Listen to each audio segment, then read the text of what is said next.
குமரி மாவட்டத்தில் கனமழை நீடித்து வரும் நிலையில் சுசீந்திரம் ஆசாத் நகர் பகுதியில் உள்ள வீடுகளை வெள்ளம் சூழ்ந்துள்ளது. வீடுகளுக்குள் தண்ணீர் புகுந்துள்ளதால் பொருட்கள் சேதமடைந்த நிலையில் குடியிருப்பு வாசிகள் படகுகள் மூலமாக மீட்கப்பட்டு வருகின்றனர்.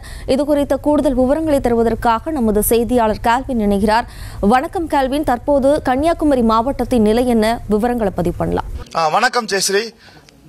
கடந்த 2 நாட்களாக கன்னியாகுமரி மாவட்டத்தில் கடுமையான மழை பெய்து வந்தது.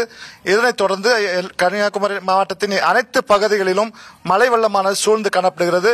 இந்த குடியிருப்பு பகுதிகளிலும் சாலைகளிலும் காட்டாற்று வெள்ளம் போல் இந்த மழை நீரானது ஓடிக்கொண்டிருக்கிறது. இந்நிலையில் இந்த சுசீந்திரம் பகுதியில் உள்ள ஆசாத் நகர் பகுதியிலே அந்த வீடு குடியிருப்பு பகுதிகளில் வெள்ளமானது அதிகப்படியாக சூழ்ந்து காணப்படுகிறது.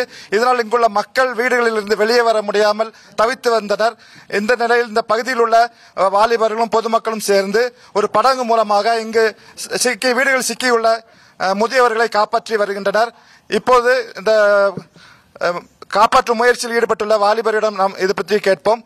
அதாவது அண்ணே, அந்த எத்தனை நாளாக இங்க தண்ணி சூழ்ந்திருக்கு, நீங்க எப்படி காப்பாத்திட்டு இருக்கீங்க?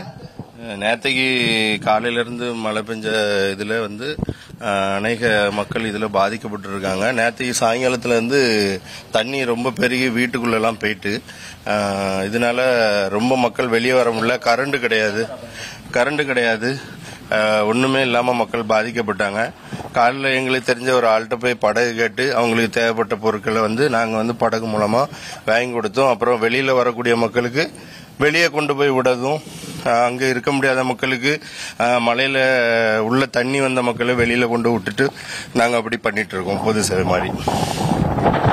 அதாவது இந்த குடியிருப்பு பகுதியில் சிக்கிக் கொண்ட ஆடுகள், மாடுகள் போன்ற மிருக ஜீவன்களையும் அதுபோல் இங்கு சிக்கியுள்ள முதியவர்கள், வாலிபர்கள், சிறுவர்கள் என அனைவரையும் இந்த பகுதியில் உள்ள வாலிபர்கள் தற்போது படகு மூலமாக காப்பாற்றி வருகின்றனர்.